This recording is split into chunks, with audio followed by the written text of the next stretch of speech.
If you're in your 40s or over, I think it's really important that you get this test done now.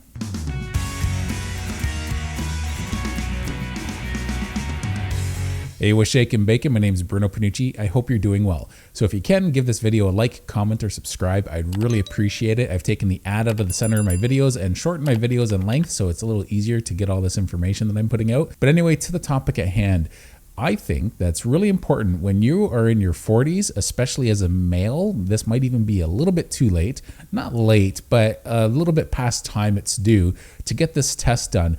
Doctors like to push all these different issues when you get to a certain age, like 40 or 50. There's these times in your life where you're supposed to go get some tests done. And quite frankly, a lot of it is nonsense compared to this one test. This one test is a foundation for a lot of other problems. If you can prove or disprove you have this. So you want to make sure more than anything, you get your fasting insulin checked. I think that's a really important thing to do, even if you're in your 20s. If you're overweight at all, even as a teenager, the problem with fasting insulin is lots of doctors don't check it. They don't check it also because if your blood sugar is good, then they're like, no need to worry about your fasting insulin. And I'm living proof that you can have regular blood sugar and still have high fasting insulin. So what can high fasting insulin do? Well, it can be the foundation for a lot of inflammatory problems in your body, leading to a lot of other health conditions. It's really one of the foundation problems people have that cause other problems. So if you have high blood sugar, there's a really good chance you have high fasting insulin. But if you have normal blood sugar, does that mean you still have high fasting insulin? Well, how's your health? Do you have any symptoms of metabolic syndrome? Especially if you have metabolic syndrome, all the more reason why you should get your fasting insulin tested. I made another video on metabolic syndrome. You can check those symptoms out. If you have any 3 of those 5 symptoms, you're diagnosed with metabolic syndrome. So you don't even have to go to a doctor to even check to see if you have metabolic syndrome. You just have to be honest with yourself over those symptoms.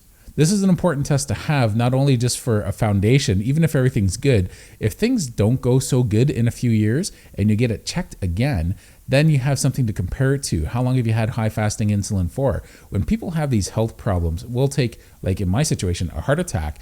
It's not just the obesity that's part of the problem, it's all the other symptoms that come along with it. And typically, once you manage your blood sugar, everything gets under control, but you can't manage your blood sugar until you manage your insulin. So a carnivore diet typically corrects that problem with fasting insulin and blood sugar, but for me, mine was more stubborn. I recognized a few years ago, without getting my fasting insulin checked, that I had high fasting insulin. And that's why for so long, I never got it checked, because when I went on a carnivore diet, I had quite a bit of weight loss and my health markers improved in all sorts of different areas. And the couple problems I had left in particular were hypothyroidism, my seasonal allergies, as well as obesity. I plateaued with about another 80 pounds to lose. And because my blood sugar was fine, I didn't even consider high fasting insulin. But once I realized that that was an issue, it's like, okay, now I got to find a way to correct this. And so one of the things that's kind of cool about carnivore is you can do carnivore a few different ways. And I tried different tools to try and manage it. And I've been doing something recently that seems to have helped, seems to be going in a pretty good direction, but time will tell. I've already had my fasting insulin tested a few times this year, and I'm going to do some intermittent fasting for the next foreseeable future, on and off. I'm going to roll into it and roll out of it, and I'm going to see how that works on my fasting insulin. So the problem with high fasting insulin, especially for me with a health history with a heart disease, is something that we want to make sure we can manage. So carbohydrates create sugar spikes. So when you go carnivore, you don't have sugar spikes so much as hills. And depending on how much you eat will depend on how steep that hill is. But for the most part, you don't have to worry as much about sugar spikes. Do you get tired after you eat, even on a carnivore diet? Well, there's a good chance that you might have an insulin problem. There's lots of different things you have to watch out for, even though you're doing a carnivore diet. Even if you get down to a healthy weight and healthy size, and all your blood markers are looking good, it doesn't mean your body's healed. It means your body still is going through that process. It might go through that process for months to years. So you can't take that for granted when you get to where you want to be as far as your waistline goals. So you can take that for granted when you get to where you want to be as far as your waistline goals or your weight goals. You want to always marry the two. It's never about just inches and it's never about just pounds. I would lean more towards inches than pounds, but that's all relative. If you're exercising, do yourself a favor and ignore the scale for a while. And once you get to where you want to be, then use the scale to help maintain.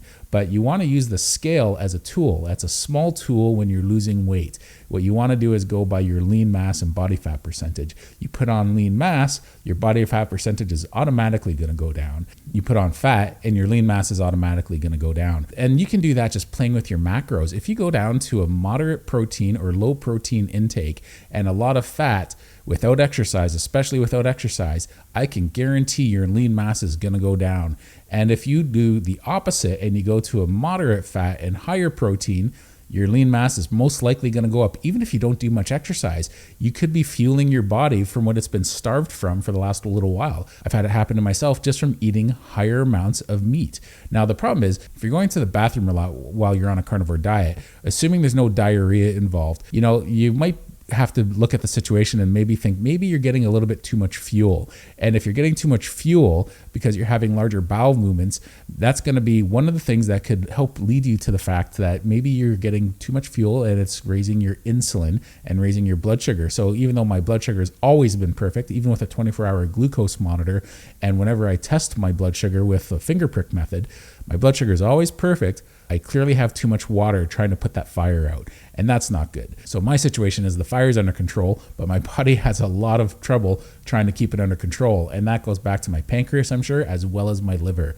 So what I need to do is try and manage that, and there's different ways to manage that. There's lots of ways to manage your insulin. You can find a protein to fat ratio that works good for you. You can try walking after each meal. It's all the same things you do to manage your blood sugar, really. You can try going a window of time through the day without eating. You can try deeper intermittent fast. You can do dry fast. You can do water fast. You can do salt water fast. You can try doing longer walks or longer low grade cardio. I personally don't recommend anything high level, but nothing too intense. Don't make it a huge long workout if it's going to be a workout. So if you're going for an hour walk, take it easy. Don't make it a power walk. If you're going for a run, make that shorter. If you're having trouble with your fasting insulin, you don't want to eat into your lean mass. So one of the best things you can do is low intensity workouts as far as walking and cardio goes, and be intense when you do your weights. So don't just do your weights, but push yourself. And we'll make a video about that in the near future, about pushing yourself when you're doing weights. It's not a matter of trying to hit certain numbers like 4 sets of 12. You don't want to do that. You want to go to exhaustion with each set. However you do it, as far as reps or sets go, it's important that you're working to muscle fatigue, because it's only in the last little bit that you're actually getting that fatigue. It doesn't matter how you get there. It's just important that you get there. It's important that you change it up after a while. Back to the fasting insulin, we have to watch that it's been causing damage for a long time. In my case, I was having to deal with gout for a long time, and that's when I first came across this in 2020. I thought, is it possible to have normal blood sugar and high fasting insulin? I took some berberine to help manage my fasting insulin, and therefore my blood sugar, even though my blood sugar was always good. And that was the last time I had a gout attack. Up until very recently, even though I haven't had technically a gout attack, my uric acid is flushing out of my body. Those crystals are flushing out because I've been doing some fasting. And fortunately, it hasn't been too bad for me at all, but it's still been present. So I've been combating that with baking soda. I'll also get into that with another video. So especially if you're overweight and you're struggling with weight loss, this is what's important for you to do. Get that fasting insulin checked. Some doctors might push back on it. You don't let them. A doctor, and I don't mean this to any offense for any doctors, but they're the taxi driver. You're the passenger. You're paying for this service. You're the boss.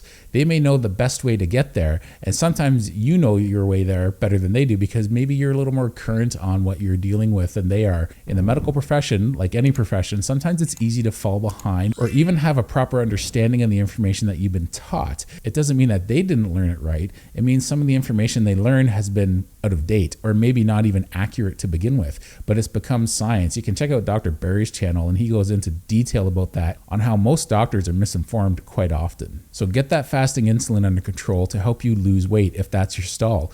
If you have other health problems, getting your fasting insulin under control will manage that. It's a stress to your body. And if there's one thing I learned in 23 years of being a massage therapist, any stress, physical, emotional, or mental, will exacerbate whatever health problems you have.